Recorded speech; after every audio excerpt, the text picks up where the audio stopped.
These stories in the Bible struck me as really odd. Why was Abraham arguing with God if it's true that if God says it, that makes it right?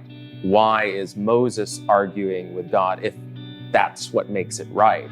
And then what complicated it all is that God never tells them they're wrong. And in the case of Moses, it specifically says, and God changed his mind.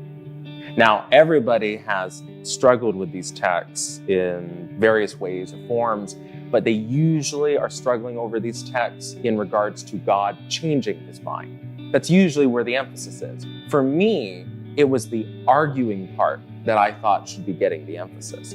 Why is it that the most faithful people in the Bible are arguing with God and not only getting away with it, but in the case of Moses, winning?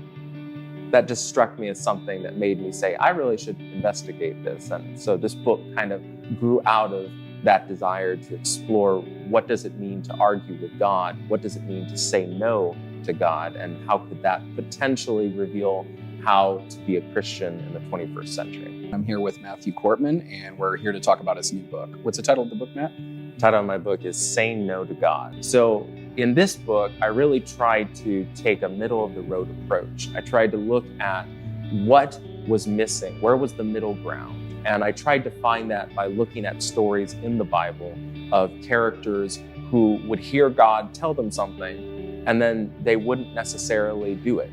And I thought that that was a really important sort of distinction to latch onto, because oftentimes when people talk about the Bible or scholarship, it always comes down to sort of inerrancy, or the question of, do you read the Bible as if, it's exactly God's words, or is it more impressions?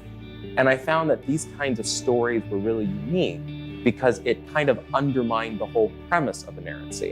It doesn't really matter if God exactly said what it said God said, if even Abraham or Moses or a number of other characters still fight God on exactly what he said. It kind of doesn't make sense then to care about whether or not you have God's words, but rather to ask the question, what is God doing with those words? Oftentimes, the parts of the Bible that people struggle with are the same parts that we see Moses, Abraham, Job, and others also struggling with, which is when God seems to present himself opposite of the way that we've come to know who God is. What's always interesting to me is that when Abraham has that happen, his first words are, "Far be it from you."